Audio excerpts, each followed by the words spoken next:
Tallboys and Trackmasters is brought to you by Expert Exhaust. Expect more for your money. KDR Suspension. Unlock your full potential with KDR. High Gear Success. From helping riders get sponsored to motorsports event operation and promotion, shift your passion into high gear. Track 93, the place to get ready to race. And by IADV. From routes, guided tours, and more, we'll help you get lost.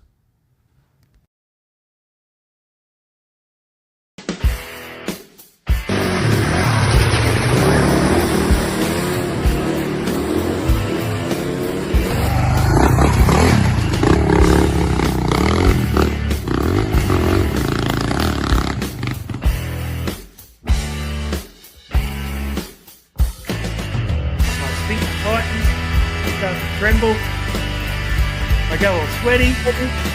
Private equity has never involved itself in anything that didn't result in tragedy.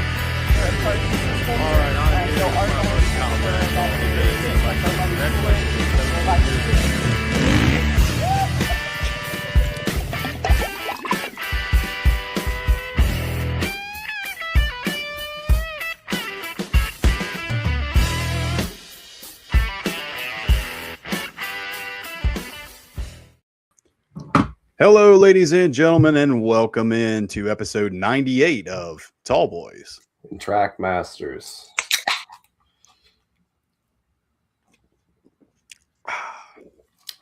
It's good to be back, everybody, and it's good to have my co-host back, Mr. Trevor. How are we doing, bub? No real complaints. The sinus infection I've been dealing with for the last week has mostly subsided, so shout out to Sudafed. Can you even still get Sudafed? You can. You have to get it from behind the pharmacist counter, and they kind of make you feel like a criminal for requesting it. But it's the only thing I've ever used that actually reduces my sinus issues. As long as you're not using it to make Terry's turbo crystals, you're good, right? No, I don't even know. I thought about asking the pharmacist, like, they even use this to make meth anymore? It's been 20 years. Surely somebody's figured some better method that doesn't involve Sudafed. I think anymore people are so sick nowadays they'd rather take the meth and turn it back into Sudafed, right? Reasonable. Yeah, it seems like everybody's been getting sick like the last couple weeks. Yeah, it's been going around, unfortunately. That's this time of the year though, man, and that's part of the reason why we're doing the night show, Wide Open Winter. We got 5 different topics of things that you can do to help kick the wintertime blues. And if you would, go ahead and give us a like and a follow. It helps the channel out. And also, welcome to our viewers on Spotify. That's a new thing this year for us, Trevor. Oh, yeah, that's right. Welcome to everybody that's listening through Spotify. Like it. Trevor, you told me off camera and sent these pictures over that I want to show real quick. You were, where were you? So my grandfather passed away. That's why I was absent for the last episode. But we were going through some family pictures, things of that nature. So I had some never before seen pics of my dad on a Honda 3-wheeler. There she be. In front of my granddad's garage. So that's pretty cool to me. Yeah, that's cool. And also on a small dirt bike. Nice. No idea what model. No, it was from 1982. Yeah. I always like those. And even in this Polaroid, which is a recent picture, but kind of looks old, and I always thought was cool. This is 2023, I think. Yeah. Both of us on my Trail 90. Shiloh took it with her granddad's old Polaroid. That's cool. It's a good time. Isn't that neat, though? I mean, obviously, condolences to you and your family, and we hate to hear that, but I always do like those times when you can kind of go back and look through those old, photo albums and see some cool things like that. Yeah. I've experienced that a lot myself. You know what a tote goat is? You ever heard of Yes. one of those? Right. For anybody that doesn't, it was essentially like a, low horsepower Briggs and Stratton motor on a rigid frame with, little, I don't know, wheelbarrow tires, lawnmower tires almost. motorcycle, but there was a picture of my granddad on one in the snow, and it was really cool. That's I wish awesome. I had a copy of it. If I ever get one, I'll put it up. But Heck yeah. Pretty neat. Yeah, like it, man. Yeah, so obviously Mother Nature's put a damper on riding season, at least here in Appalachia where we're at, and that's true for a lot of places here in the United States. And I think a lot of times it's easy to get into that funk of putting the bike away, putting everything away, not touching anything, and for me personally, getting in a little bit of a depressive state where you just want to get back out. This is your freedom. This is how you can enjoy yourself and blow off steam. Right? Problem. I Yeah. mean, it's really a problem. This winter's been especially bad. I'm a kind of person that like everything I like to do is outdoors and takes place when the weather's a little bit more favorable. Never got into winter sports. Main hobbies being like riding, camping, hunting, fishing, hiking, etc. So yeah, essentially just spend all winter sitting inside and wishing for better days. Yeah. It's hard to keep faith and see the light at the end of the tunnel sometimes. It really is. So hopefully some of these things that we're going to discuss tonight can help you, kill some time, get out of that funk, and accomplish some stuff this winter before the riding season kind of kicks off. First thing that we're going to discuss tonight is missed maintenance. Yeah. This is the perfect opportunity to do some, deep dives into your machine and some stuff you've probably been putting off. So, Trevor, I will let you start with the list that you sent me, which was quite extensive and awesome. Yeah, so I've been getting into this myself, which I always kind of had a winter ritual of like the little nagging things. It's like that can wait. I just want to go ride with my friends type deal. It's a good time of year to take care of it. So no particular order. Something that is especially overlooked on bikes are brakes.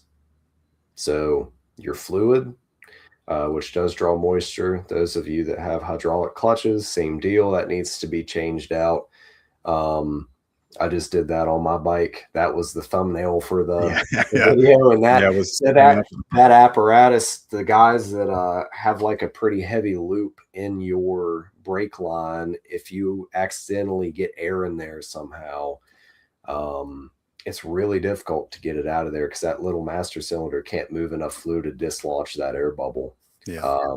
So I had it had my welding table set up. I think it was like a piece of scrap wood and, quite an apparatus going on to get that caliper way up above the master cylinder, had that line in a straight line to get that air bubble out of there. So I finally have good brake feel on my bike for the first time in probably close to a year, if not more. So that's good. Yeah, but I don't think people realize like how fast the brake or hydraulic clutch fluid can deteriorate and get that moisture in it. I try to do it annually. Yeah, me as well. And like you said, check all the components of your brake system. You want to grease your caliper slide pins. Yep. That's really overlooked. I think that might be one of the most overlooked jobs on a bike. If your caliper can't float adequately, it's not good for it. Yeah, definitely not. And you'd be surprised at how cheap a lot of those factory parts are. If you need a new slide pin or I know like on my KTM 500 it had a piece of spring steel that kind of helped seat the brake pads and keep them in one spot, and that spring steel had snapped in half like the last time that I took the brake pads out. And it's one of those things, you can run without it. I did like the rest of the season with it, honestly. And then I was like, you know what, I probably should put that back in. I think it was like $3 from Rocky Mountain, and just threw it back on there. So that, and then the other part I would probably add to that would be the hoses. A lot of newer bikes have kind of stainless steel braided hoses, but some of this older stuff, that rubber can swell and get to the point where it's not properly moving the fluid where it needs to as fast as it can. So these stainless steel braided lines are super cheap, and it's just cheap maintenance. Go ahead and buy a set of those and throw on a bike. You'd be amazed at the feel you get with that as well. You'd also have with any line that has some form of rubber lining, it seems that like the rubber outer lines are more prone to it too, is you can have like line collapse. Yeah. So squeeze your brake and then let go, and the caliper is still on. So Auto still brake. sprays. But yeah, I know, like, I think in my Kawasaki's manual or whatever, it talks about like 5 or 10 year replacement intervals for the rubber brake hoses and things of that nature. Mm-hmm. It's a good time too to just check for abrasion on your brake hoses. Especially the front. Yeah. I remember a couple years ago, the Detour Tama just got his 300 Kawasaki and did an exhaust and some other stuff on it. And the brake line routing had that soft rubber line laid up against the exhaust, so it, you know, burned a hole through it. But I've seen holes rub through brake lines too. Like on my Honda Quad, I had a spot where it was out of one of the line retainers on the front suspension and laid against a bracket, and it wore through like almost 1/8 of an inch, like into the line. So it's something to be wary of. Yeah. Yeah, that I've had that on my 650R. Seemed like the front brake line was way too long, so there was a lot of it traveling up and down. And it was constantly rubbing on the headlight shroud, and it had a clamp that came off of the lower fork leg that kind of kept the routing in place to go underneath to the caliper. And it seemed like right above that bracket, it moved a good bit, and it actually wore a hole in the lining right there above that bracket. So yeah, just cheap maintenance, man. Just give it a once over. You'd be surprised. You're probably going to find a nick or a crack or a small leak somewhere as well. Yep, agreed. Next on my list was engine related items. We'll lump carburetors in there too. If you've got a sticky float valve, this is the time to tear your carburetor apart and address it. Or just give it a freshen up in general. You know, a lot of the gas that we end up getting from some of these fuel stations is dirty. That extends to KTM guys too. You have an inline filter at the fuel disconnect coming off your tank that's a little bit bigger than a grain of rice. So you can imagine it does not take a lot of sediment to foul that thing up, and you can get weird running, stalling issues, engine quitting out, things like that. So something else too is for KTM guys, if you're still running plastic oil pump gears, it's like KTM, Husqvarna, I know some of your models used all plastic oil pump gears. The larger the two gears, due to the heat from the engine, is prone to warping. So it'll actually warp like that, or it'll dish. And if that gear train to your oil pump gets disrupted, it does not take long for a really expensive failure. So there's a lot of options for aftermarket metal oil pump gears. I think when I did mine, I did it with a set of OEM KTM 450 like motocross gears that were metal. So, but that is an involved job. Like you have to take your like the clutch side of your motor off. You have to take your clutch basket off and some other odds and ends. Not difficult. It's just not something that like you want to do Saturday morning, 2 hours before you're going to go ride.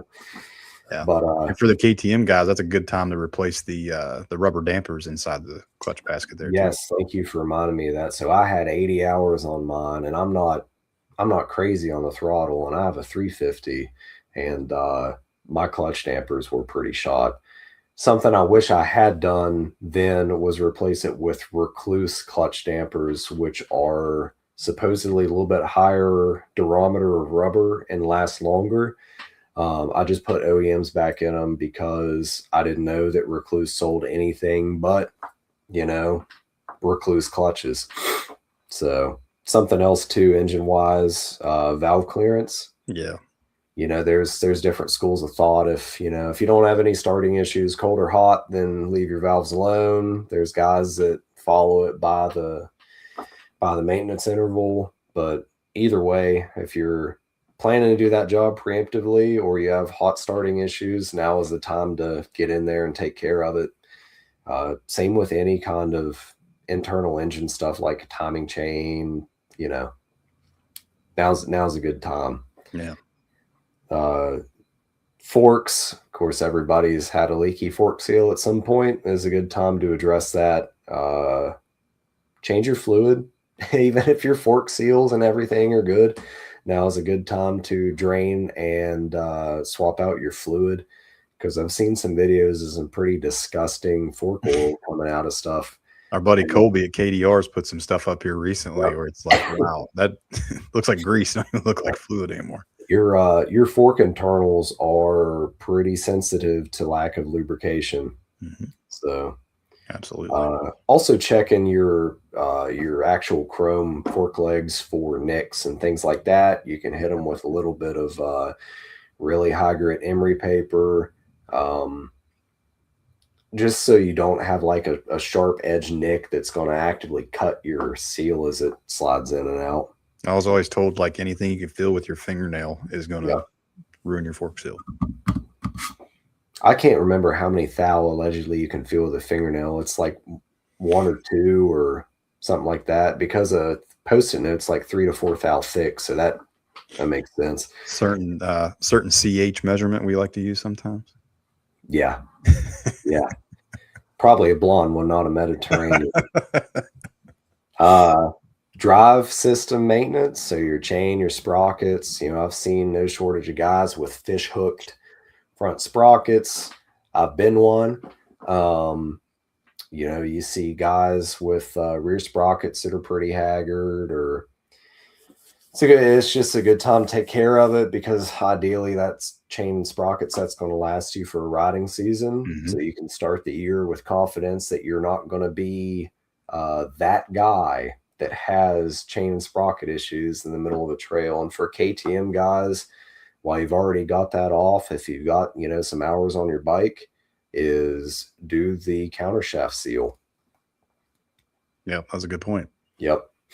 So I think one thing I would add to that as well, and I know we've harped on it before too, is if you're in there doing all that, take your chain adjuster bolts out, clear out of the swing arm. Yep. Back them all the way out. Yeah, all the way out. Put some anti-seize on them and put them back in. You don't want those things freezing up whenever you have to do a chain adjustment on the side of the trail. Yeah, that happened. It's not fun. Yeah, that happened to someone I was riding with. I'll give you a guess as who that may have been. Somebody that wins maintenance awards in our group. Good friend Arthur Punsack on his venerable CRF 250L. Those things were stuck solid in there. And it really doesn't take long. Like aluminum and steel will corrode even in a pretty clean environment. You start adding water and things like that, it really doesn't take long. It's true. Wheel maintenance. If you got a bent wheel and it bothers you, now's the time to address it. Check your spokes. You know, that's a big one there. Spokes. Yep. That's a big one. Yep. And check your bearings. So I had a pretty good bearing failure at Brandywine that one time. That's pretty epic. That's one of the best ones I've seen, at least from a bearing failure standpoint. Oh, dude, it was so scenic. I loved it. I'm gonna put a happy little KTM right here. Happy little KTM. Especially since we were 10 minutes from camp. That really made it a lot better. So yeah, your bearings, front and rear. Just go ahead and check like your head stem bearings, just checking it for play. You know, getting the bike up on a stand and grabbing the forks and like drawing them towards you, feeling to make sure that your handlebars turn smoothly from side to side. Because I've hopped on some people's bikes and like you can immediately tell that the head stem bearings are pretty gnarly. But some people claim that is a feature. It's like having a steering damper. Hey, dude, I'll tell you this. Mom's brand new Gen 3 KLR. We took it for a ride one day, and she was kind of complaining that it felt like maybe something was wrong with the front tire. Like it felt like it was low pressure, like it was grabbing too much. And you know, we put a new tube, new tire in it because she wanted something a little bit more aggressive anyway. And I took it down for a ride and immediately said the same thing. Like, I think something's, it's like the steering stem bearings don't have any grease or anything. And lo and behold, come to find out there was actually a recall that Kawasaki was torquing those things down too tightly, and we had to back it off a little bit to free that up. So that was actually a recall in the Gen 3 KLRs. Yeah, that is something that really affects how a bike handles a lot more than most people think. Since I already mentioned bearings, like swing arm bearings, like your pivot bearings for your suspension, your PDS bearing. I think that's about it. If you've got a bike that you know or is known to have either a swing arm bolt or one of the engine cross bolts that's prone to seizing, I know like on XR650Rs like you had, they're pretty prone to it. Dude, that is I love Honda to death. That is the stupidest design I've ever seen. Having this that might be a good time to preemptively try to remove that. Don't damage it. If it's already seized, just put the nut back on it, torque it down, and act like you never noticed it. But yeah, if you're in it for the long haul, like want to keep bike for a long time, and you know that some of the fasteners are prone to that, keeping them backed out and, you know, anti-seize, things like that, can make a world of difference. Same with, you know, on the topic of your chassis, just like any loose bolts. And you don't have to get your manual out and dial your torque wrench in necessarily, but like you develop a feel for like, okay, this is an M6, this is an M8, blah, blah, blah. This is about what it should feel like. And just going through, and you'll immediately notice that if you've got like a, you know, 17 millimeter headed fastener that feels like it's at 4 pound-feet, something's wrong. Yeah.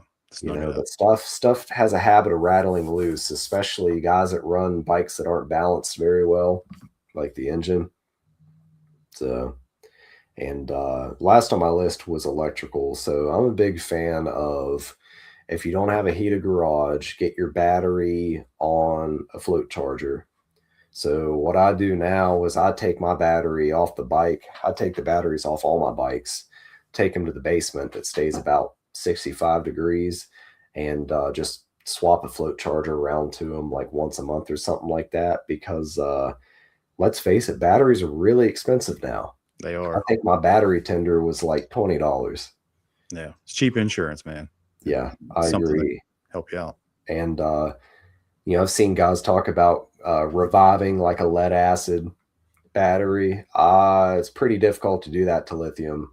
Once a cell goes below your threshold voltage, it's pretty difficult to get that back unless you have a charger that can do it specifically. But some batteries have internal computers that won't allow it to happen due to safety risks. But checking your electrical connectors, especially if you've had like weird intermittent electrical gremlins, it's a good time to strip your bike down, go through with a can of electronic contact cleaner and some dielectric grease, do all that stuff, especially beta guys. Just check your wire insulation for wear too, the same way having a brake hose riding against something vibrating. If you get a hot wire that is wore through and you have a bike that has a chassis ground, you're going to blow fuses. Yeah. Just especially check up around if you have so you got your wiring harness, the loom goes beside the headstock. Yep. In between the forks, that is a critical area of wear. So definitely check in that as well. Yeah, that's a good point. If you do have a bike that has a common ground on the chassis, is making sure your ground strap from your battery to the chassis is clean, like your points of electrical contact are clean. And I know on KTMs, it's a braided section of cable, is making sure that that is free of any frayed or broken strands. Yep. Yeah, I had to replace the one on my 500 because it was getting pretty bucktooth and worn out there for. Yeah, it's because you wheeled it too much. I know. 12 o'clock boys. Yeah. That's good stuff, man. Awesome. Yeah, just any kind of maintenance. I mean, just put the bike on the stand, just start feeling around for stuff. And I like working on stuff anyway. So it's, you know, it's as long as the job's going good, it's therapeutic. Yeah. But if it's not going good, I start sounding like the dad from Christmas Story when he goes to the basement to light the furnace, the boiler or whatever. Yeah. You pull the ignition cover off and the end of the crankshaft and the stator and everything falls on the floor. That's when things get kind of it can be an issue. Yeah. But That's awesome. yeah, it's a good time to do it because if you hate working in the cold, you're probably not going to like working when it's 90 degrees and 100% humidity either. True. So That's true. Pick your battles. Like it. Next thing that you can check, and this kind of goes hand in hand with bike maintenance, is gear gander. Take a look at your gear, be it your helmet, your boots, your clothing, jackets, any of your luggage that you have, tank bags, fender bags, a lot of that stuff I think tends to get overlooked. And this is a good time of year to really take a deep dive and see if you have some premature issues. Lubing up zippers on tank bags, fender bags. Especially if you ride in dusty areas, dust is really hard on zippers. And, after you clean them up and everything, don't put any kind of like wet or greasy lubricant on there. Beeswax, like solid beeswax, works really well for zippers. Yeah, and chapsticks work good for me. So, yeah. I always like to, obviously take the liner out of your helmet, wash that stinky thing because I'm sure it's disgusting and needs done. But, really take a good look at your helmet. You would be surprised at how many times, you smacked your head on a branch or something, or a rock flew up from somebody else, your rack, and you actually cracked the helmet. So make sure you take a really good look at that. Might be a good time to replace that. What kind of head do you have? $100 head or a $600 head? That's your decision. But well, it depends on what day of the week it is. That's true. Whether I feel like it's worth $100 or more. But on the topic of helmets too, if you've had a spill where you didn't even hit your head hard, but you hit your head, retire your helmet. Yeah, it's better be safe than sorry. Yep. After my spill in 2024, I retired mine. That's the same helmet I'd rode with from the time I got into it. And it was a great helmet, but it was a good time to retire it because I know when I came forward, like the chin bar and all that stuff came in contact with some gravel. But check your boots over too. And if you got a buckle that for some reason always seems to be open when you stop to meet up with your buddies at the end of a section of trail, see about replacing. A lot of companies offer pretty affordable replacement buckles. Yeah, Alpine Stars is really good about that. They have kits out for your whatever specific boot you're wearing. The buckles, the straps. Start to look for signs of deterioration, like from the leather itself, or maybe the sole starting to get wore out and you didn't really notice it. I know a lot of the cheaper boots have basically the sole is stitched to the end of the boot, and that's kind of what holds the entire boot together, especially you have like the steel toe plates.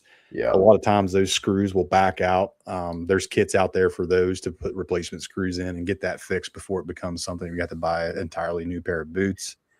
I'd also say this is a great time, kind of speaking about your bags, tank bags, what have you, saddle bags. It's a good time to dig through those because chances are you've got an old moldy granola bar in there that you forgot about, or maybe it's a good time to repack rethink how you pack your tools or your adventure gear that you have. You might be able to find a better way to stuff things in there. Go ahead. Sorry. When I was getting ready for Red River, I hadn't ridden since the detour. I was going through my backpack, my hydration bladder and all that stuff. By the way, do not leave water in your hydration bladder in general. Dude, I'm so bad about that. I am too, dude. The Fred Miller gave me a good tip is you get it dried out and everything and put it in the freezer. Oh, there you go. It then inhibits growth of, whatever in the event that you didn't get it completely dry. But what I was going to say is I found a half-eaten Jack Link's beef jerky stick in my backpack that had sat in there, and I've got that Liat bag that's like waterproof, so it's in like its own little environment, petri dish. I didn't know that like beef jerky could grow like blue hairy mold on it, but don't leave food in your stuff. It's not good. But like you're talking about with tools, like get your affairs in order with your tools. If you used JB Weld to fix somebody's something, it's time to replenish that. And it has a shelf life. It does. Any trail items, like trail fix items, like zip ties, always carry like a little bit of stainless wire, stuff like that. Make sure it's all there. Make sure it's all good. Make sure your tools are functional. Make sure they work. Spare tubes. Whatever. You know how many times I've seen people pull old spare tubes that they've had in a bag for 2 or 3 years and they're dry rotted and there's nothing left of them. Yeah, probably want to check that as well. I think it was me and Fred went over to Tom's, and that was the first time I experienced changing a rear on a DR650. And for whatever reason, the geometry of like the valley and the rim and everything's really odd. Yeah, the drop. So that was its own issue. But then Tom gets his new tube out of his tank bag, and I went to unfold it, and I stuck my finger through it. It happens. It happens. Yeah. That happens so often. It's crazy. Guys will pull a tube out. Something else I hate is guys will be like, I got a spare tube, and they pull it out and it's got 8 patches on it. Yeah. Like, come on, man. It's like $13. Throw that away, buy another. Yep. They're not as cheap as they used to be, but it's easier to spend the money than to do the job again if you can help it. No. Yeah, that's good stuff. Just don't neglect the gear. That's just as important as the bike. Make sure you're safe. Make sure that you've got everything packed that you want, that you need. You can redo that. It's a great time to kind of maybe redo some of your luggage situation. Like I had one of the Nelson Riggs soft bags, like saddle bags, on my 700, and was able to pick up a rear rack. And now I'm going to kind of go from those saddle bags to like one of the really small Harbor Freight, like knockoff, Plano boxes, and I can fit more of my stuff in that than I could on the saddle bags. I don't have that stuff kind of bouncing around. So, hey, buddy, Fred Miller's ran one for years, and he had a set of like 14-inch channel lock pliers in that thing. Yeah. So good time to check all that stuff as well. All right. That's good. Along with motorcycle maintenance and gear maintenance, you also got to think about your maintenance, and that's Slim Jim.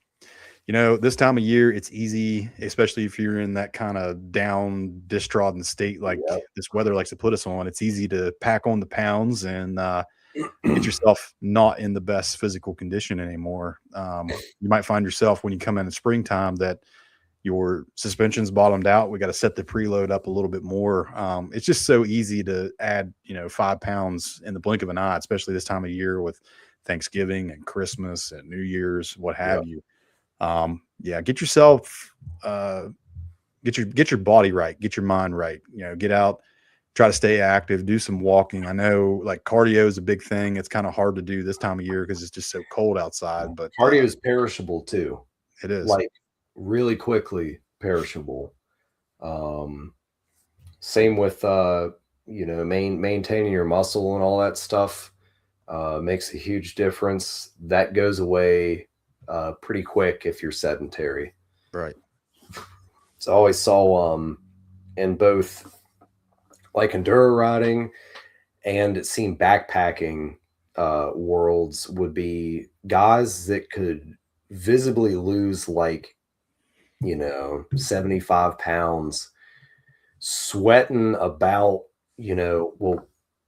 there's this, but this weighs like 5 grams less. It's like you would save more weight by not eating breakfast before you went and rode. That's not a slight to bigger riders or anything, but like if you're a guy that's obsessed with like the weight of your bike and stuff like that, shaving pounds off of your frame makes a huge difference in how a bike handles. Absolutely. Yeah. A lot of people too that maybe they're not the best at getting their suspension set up, or they think it's kind of witchcraft in a way. And maybe the stock springs are right at the very tip of your weight that you currently have. You need a couple double-decker fudge rounds, some cosmic brownies, and now you're needing to completely redo the suspension. I do like a cosmic brownie. They're addictive. They're bad. They're really bad. I usually keep one of those in my bag, and I'm lucky I haven't found one of those rotten in there from being left there. They're so full of preservatives, I doubt that it would be possible for one to expire. So I'm going to live forever. Is that what you're saying? I'm pickled. I hope you do, James. I hope I do too. I hope you do. I don't want to live forever. Yeah, it's you know, there's plenty of people on YouTube as well. If you've got a little bit of space in the garage, you can throw, stationary bike. I know our good buddy Kane Wagner has on his website a whole bunch of really good motorcycle specific workout stuff. Off the top of my head, there's a gentleman named Noah Clark on YouTube that's really into fitness and racing and stuff. His stuff's really, really good. So yeah, just take care of yourself as well. Hey, I'll give a little plug to Seat Time. Yeah. He races like a lot of hair scrambles, stuff like that. He is not quite, I wouldn't call him an older rider, but he's not quite a young rider. Right. But he's pretty fitness oriented, and he talks about the importance of core strength, your ability to brace, your cardio, stuff like that. Really makes a difference, especially on harder terrain. Really does. Once you start getting winded, and your endurance drops, you just make mistake after mistake after mistake after mistake, and your bike gets 30 pounds heavier every time you have to pick it up. Yeah. And I'm sure you've experienced that on 24 Hours of Appalachian. Yeah, 570 pounds doesn't get you lighter the more tired you are. That's for sure. That, man, I wouldn't want to pick that thing up. I needed you on the back to help me. At that point, it was really bad. You be picking me. I just stay on the bike. I just wait for you to pick both of us up. Yeah. Again, do what you can to try to stay in shape as best you can. You don't want to be the guy at the first ride in spring when everybody's out there in the Senna or the Cardo going the whole time. You know what I mean? Yeah. I mean, that's a good point. That's why I don't have helmet comms. Nobody wants to hear you struggling. Nobody wants to hear me wheeze. Yeah. All right. Next up, and I think this is the perfect time to do this, trip time. This is the perfect time of the year to plan out, another big exciting adventure. Maybe there's a BDR or a route that somebody has locally that you've been wanting to try and do, or events. There's so many good dual sport events and adventure events out there. And really this time of year is when a lot of them are announcing their dates or opening up registration. You can go crazy just trying to put a calendar together of stuff that you want to try to do throughout the year. But yeah, this is the perfect opportunity and get together with your buddies, go sit down, eat somewhere, go to somebody's garage, work on some bikes, and just plan out your year and get an idea of what you would like to try to accomplish with the 2026 riding season. I know we've done that several times already. Yeah.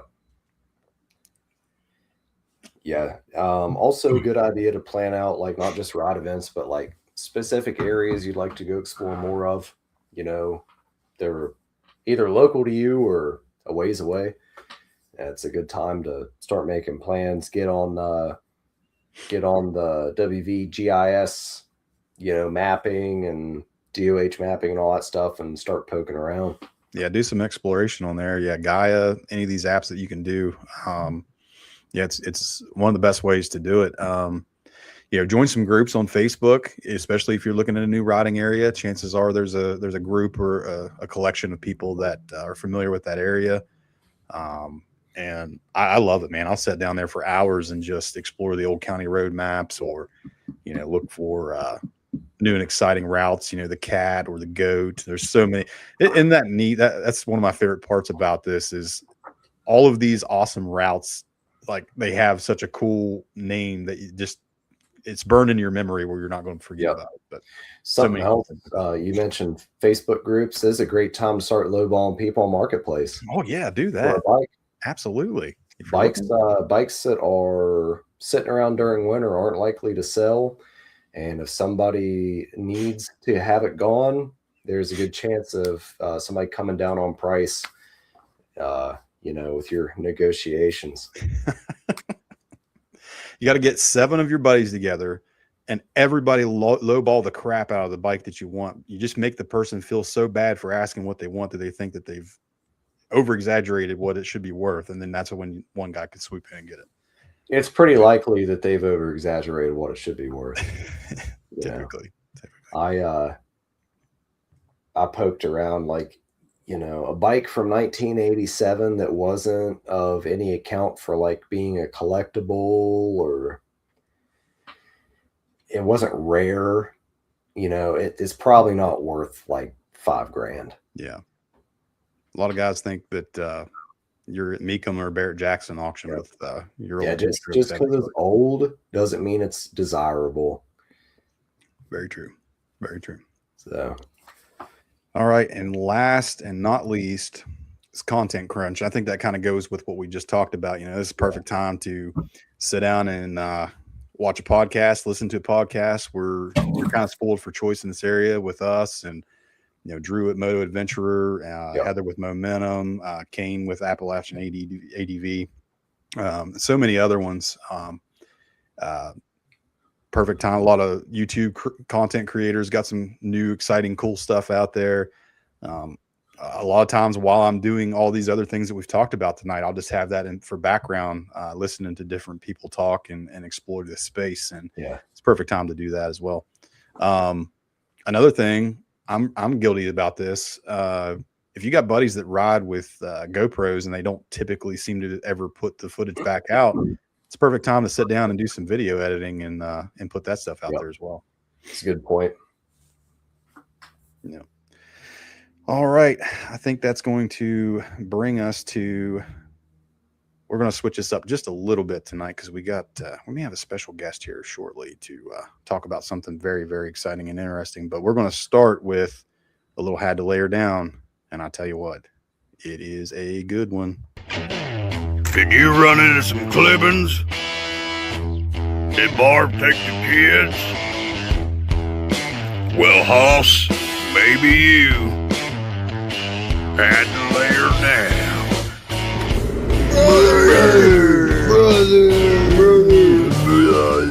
Brother. This week's Had to Lay Her Down is brought to us by our good buddy Luke Swartz, and he has one of the best, what he like to call ice clipping / scorpions I have ever seen. Let's let the clip play.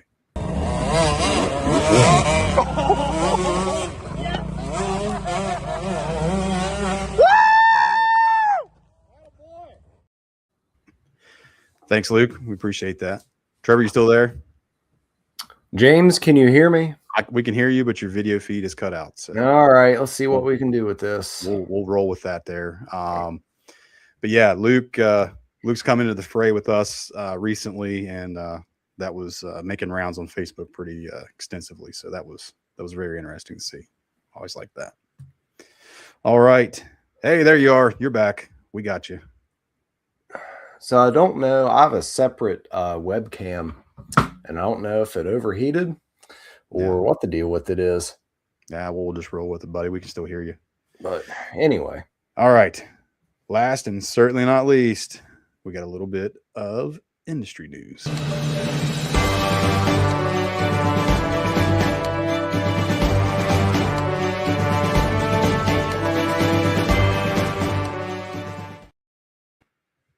Nope. We completely lost Trevor. All right. Well, let's roll on through the show here a little bit. And up we have from industry news. There you are. We can at least hear you. All right. All right. Let's roll with it, bud. Moto Marini unveiled at AIM Expo that they have entered the middleweight adventure market with the Vittori 450. The Italian company has borrowed heavily from the CF Moto 450 Ibex, which is essentially the same bike with a little bit of Italian flair. So let's pull. I got a picture of this. There she is. All right. I'll just use the webcam on my laptop for the time being. Yep. There you go. I got you back now. Okay. So yeah, essentially Moto Marini has taken, for all intents and purposes, the same CF Moto 450 Ibex that we can get here now, updated the plastic and kind of gave it their flair a little bit, but I'm not hating it. The CF Moto 450 is an extremely popular machine, and if we can have that in different flavors, I don't think that's a bad thing. Next up, we have another machine that is new. Let's see here. Let me pull this up. The silent assassin gets even quieter, Trevor. Hard enduro legend Graham Jarvis has partnered with Austrian engineer David Fregener to bring you the first purpose-built hard enduro e-bike. Dubbed the Jarv E, it features a 21-inch front wheel, 18-inch rear wheel, hard enduro race spec chromoly frame, battery quick swap that only takes 30 seconds to do, 43 millimeter suspension on the front, upside down forks, a fully adjustable rear shock, custom CNC milled swing arm and triple clamps, and a lot more. And there she is. Now, me and you were talking a little bit off camera about this thing. I know we've talked in previous shows and episodes about, the entry of a true e-bike into this hard enduro segment. Now, I think the question that me and you both have is, did Graham sign off on this because he believes in it and it's good for hard enduro, or is this potentially a way for him to secure some more income on his end? I think that's going to be the main question on our side of things. You still there? Man, these technical difficulties There you are are. becoming frustrating. All right, back to my regular camera. There you go. I like the idea of it. It's sitting in kind of a midfield between, like, a lot of these e-bikes are just like a bigger mountain bike with a motor. And then you got like the Stark Varg, which is a, for all intents and purposes, a dirt bike. So you've got this that is kind of looks like it's got a smaller stance and everything, but you got, 40 plus millimeter forks on the front. Actual enduro size rims, things of that nature.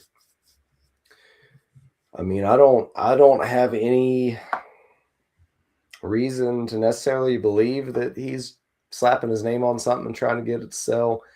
And I think that if he was involved in the design and development of it, that it has a chance to be a really good product because, it's Graham Jarvis. So we shall see. I'd be interested to see the long-term, reviews and stuff like that. The quick swap battery is probably a good idea. I think that's going to be the stopgap for the near future until battery technology can, advance a little bit more. Yeah. If you can't have enough range in one battery, just swap to the second one. Yeah. Yeah, I agree with everything there you said. All right. We have a special guest with us this evening to talk about the last piece of industry news and a little bit of background here. So obviously, those of us in West Virginia are very familiar with the fight that we've had with landowners in this state thinking that they own certain county roads or illegal gatage being put up and potential road abandonments with the Country Roads Coalition. Well, our neighbors in Ohio are kind of going through that same battle right now. So joining us here for the last piece of industry news is our good buddy, Mr. Brad McFadden. What's going on, man? Hey, good to see you. I appreciate the lost at last minute invite. Yeah, lost at last minute. I like that. All right, my friend. So you guys are dealing with a landowner that is wanting to abandon a section of Batten Nest Road. So talk about what the situation is there.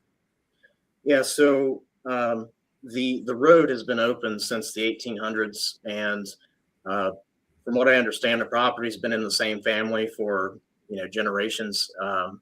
It was purchased by a businessman in August or September, and he filed a motion to vacate the road with the township in October. So, right after he got it, he trustees, and then it went up to the county, for the actual decision on whether the road be vacant. So we had some good folks in our Adventure Riders Ohio Facebook group that's been monitoring the situation closely. The last month or so I've known about it, kind of prepared for, the public hearings and stuff, because it is nice that it is mandated. They have a public viewing where they go to the road. That was last Thursday. And then they have an actual hearing in front of the commissioners, and that was this morning in Mount Vernon in Knox County. In Knox County. Now, is that road part of the goat trail that you have? It's near it. I don't have any challenge sections on it right now, but that was like on the very short term to be added as a challenge road. Obviously, it's extremely popular in Ohio and Knox County there for dual sport adventure riders, right? Yeah, there's a lot of good routes up there. Somebody developed a few day loops, and he kind of named them like college classes. There's a 101, a 201, and a 301. And this one's definitely on at least the 201 and the 301. So it's very popular with adventure riders. And, of course, as soon as we heard the news that, they wanted to take it away, then we hopped into action. Yeah, and you guys didn't do that alone. That's one of the cool things that I saw was you had some national organizations behind you all, and especially with the representation today at the hearing. You want to talk about those guys? Yeah, it was certainly a pleasant surprise when we found out that the BDR and the AMA had basically voiced their support. The AMA, of course, is headquartered up here in Columbus, Ohio, Pickerington. So they're, relatively local. But the BDR, obviously, you think about, Colorado, Utah, Washington, all those states. But we got a good friend in Kate Wagner who happens to be a BDR ambassador and a member of the AMA. And I think he put some feelers out, and next thing you know, my Facebook's getting blown up with a bunch of notifications. BDR had just posted something, hey, here's a template you can use to email the commissioners. Here's their names and emails. And I will say that the commissioners received 280 emails from across the country, people from California to New York to DC. I mean, it was Nice. Definitely a really great response, and super appreciative of BDR and the AMA for sticking up for Ohio, because that is one of their core missions, right? Is to preserve public access, and of course, public lands are in more danger recently than they ever have been. So it's really nice to see the BDR and the AMA step in for a 1.6 mile unmaintained road. Now that's really encouraging and awesome to hear that you got guys like that in your corner, kind of helping you guys fight that. We've talked about it before here in the state of West Virginia. It was an epidemic really in the last couple of years, and as well as anybody else that if you lose access to something or they abandon a road, it is never coming back, no matter how hard you try. So, right, yeah, and that's something that I think not a lot of people know. So it's definitely a good education piece. If they vacate a road, it's a permanent decision. And as we saw, the landowner was at the meeting today, which was, respectful, that he showed up and voiced his concerns. But I think he was looking for a permanent solution for a temporary problem. Of course, just like a lot of unmaintained roads, maybe some side-by-side guys go down and toss a couple beer cans out. But there's bad apples in every, obviously, hobby. But, so just the same temporary problems, right? Litter, maybe somebody went up into the property to go around a down tree or something. Temporary things that can be, policed by members of the community, but solving it with a permanent solution, So that's what we were standing up for. No, that's awesome, man. And my hats are off to you guys for coming together and doing everything you possibly can. It sounds like to keep that section of road open. And it's also, good to hear that the landowner came and kind of voiced his opinions too, because a lot of times that's what you hear is just so much friction back and forth. And, maybe they didn't know that there was other avenues to mitigate those problems. So anytime you can get everybody together in a room and kind of talk about things, I think is a good thing as well.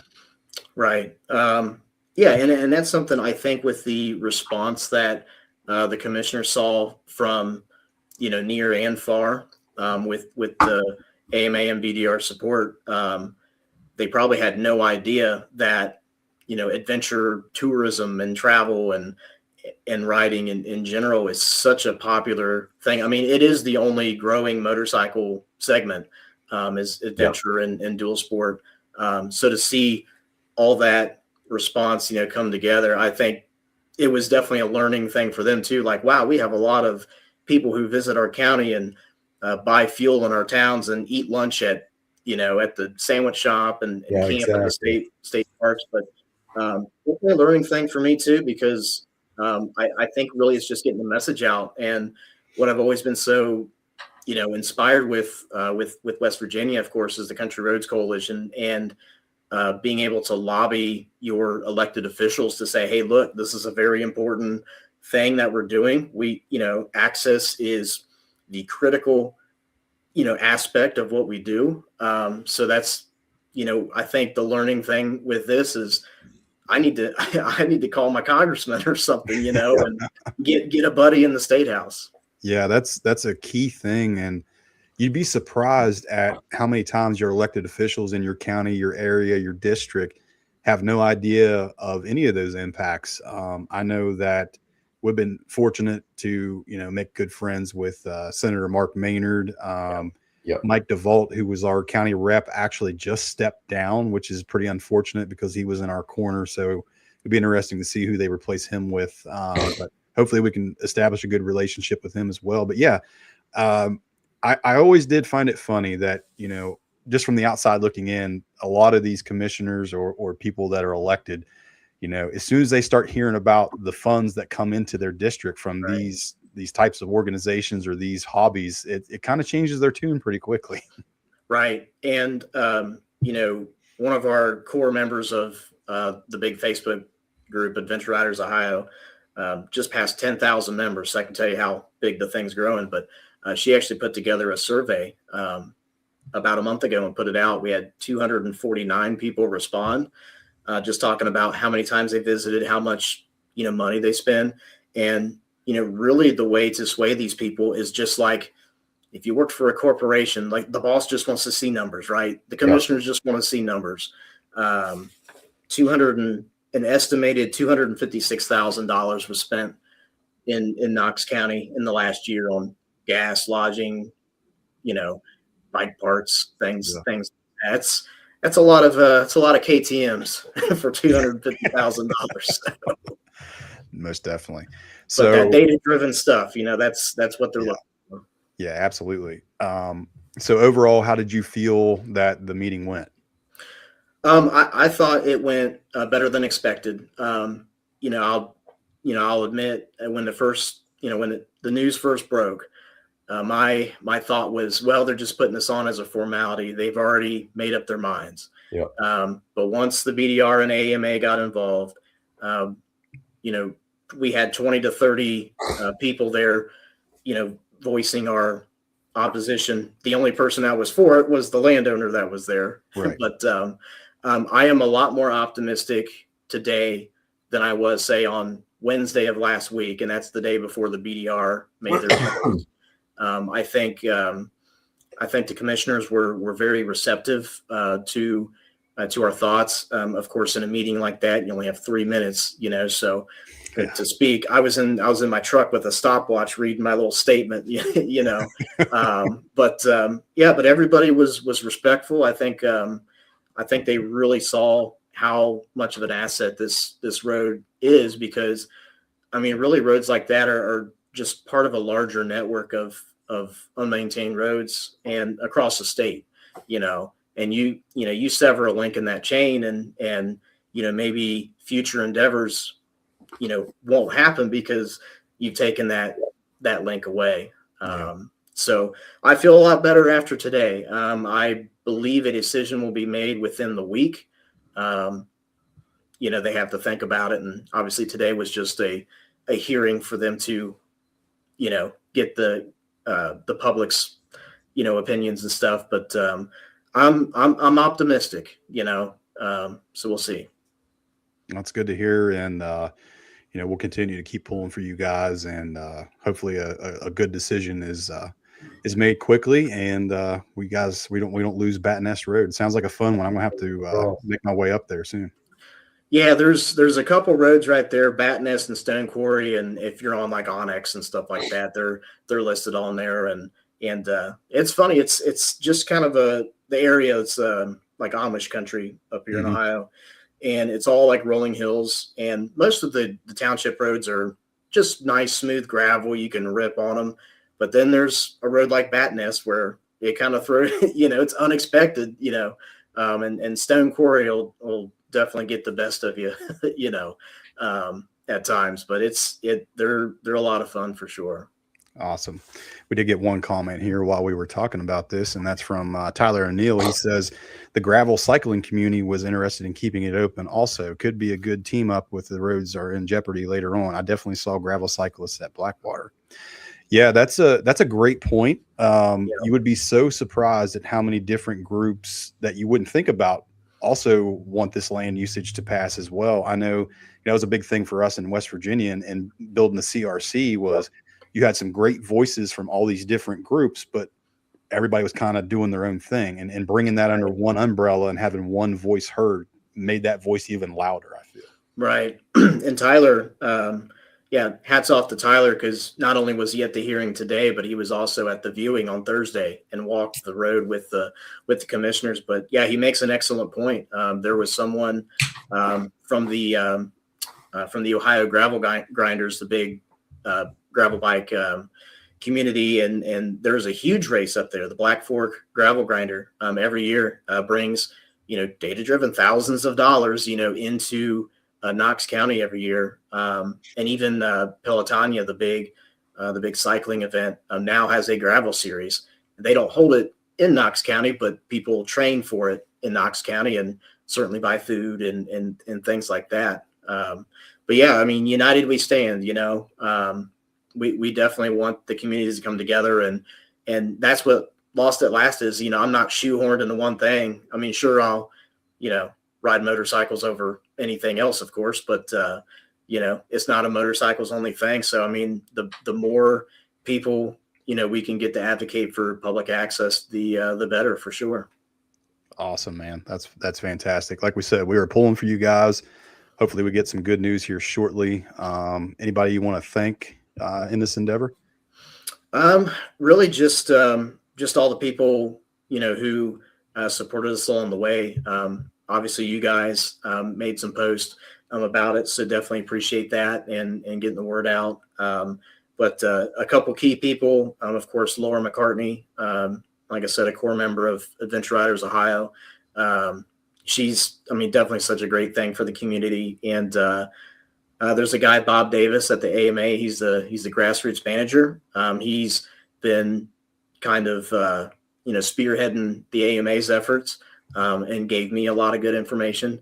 And the BDR, I did personally talk to Bryce Stevens, and that was pretty crazy because I've seen that guy in like 15 movies, but he asked what I knew about it and all that stuff. And he was nothing but supportive through the whole process. And of course, people like Kane Wagner, who, are really, he's the guy that gets things going. He was, like an officer in the military. He's the one that sets the plan in motion. And without his support, we certainly wouldn't have probably gotten the nationwide support that we got. That's awesome, buddy. Hey, we got to ride together soon, man. Yeah, absolutely. And definitely got to get down to the 3 or 4 this year, man. Come beat your brains in with us. I know. I watched Tom's video, man. I was so jealous and yeah, what a good guy. Yep. All right, buddy. We appreciate it and continue the good fight there, my friend. Cool. Thank you, guys. And I will say your guys' Dakar updates are so quick to let us know who won. I thought one of you guys was going to be at a bivouac tonight or something, Right. Believe me, I'd love to be at one. Maybe at some stage in my life, I can at least spectate that event. Yeah. Well, hey, as a KTM guy, I got to go for Daniel Sanders, of course. But Chucky. Chucky. Little Chucky. Got a little interesting today, but he took the overall lead back, and we'll see what happens. Not very much longer to go. Yep, absolutely. All right, fellas, Brad, always a pleasure. Appreciate you, man. Take care. All right, we'll see you. All right, buddy. I think that is all for tonight. Anything else? Not that I can think of. All right. Well, that's going to do it for us tonight. We appreciate everybody tuning in and sticking around with us. We have a pretty interesting next episode coming up. That's Something different. Something very different. A little bit of a collab, and we're looking forward to that. So we'll keep you guys updated on when that drops and some information to come. But yeah, that's going to be fun. And we got to plan up something big for episode 100, buddy. It's coming up soon. A century mark. That's crazy to think we've been doing this for 100 times. Yeah, we'll have to brainstorm some ideas. If the weather was nicer, since I got 2 running trail 90s, I'd say that we could do a trail 90 enduro course. But We can do that. it's gonna be a little snowy, you know. Yeah, just a little bit. It's gonna be an issue. Well, But, again, yeah, we'll come up with something cool. yeah, sounds good. And don't forget, we have our viewer ride coming up here in April. Make sure you guys check out the Facebook page for that. Going to be a good time. Got about 100 miles laid out to just kind of meet and greet and talk to everybody. So we're looking forward to that. I think that's going to be it. And appreciate everybody tuning in. And if you're on Spotify, we appreciate you guys listening in as well. Yeah, the guys on Spotify there's no video on that, right? There is actually. Oh, There so tell is. me that I had video issues too. Dang it. Anyway. We'll see what we can do there. We appreciate everybody tuning in. Thank you all. Yep. Thanks again. Bye.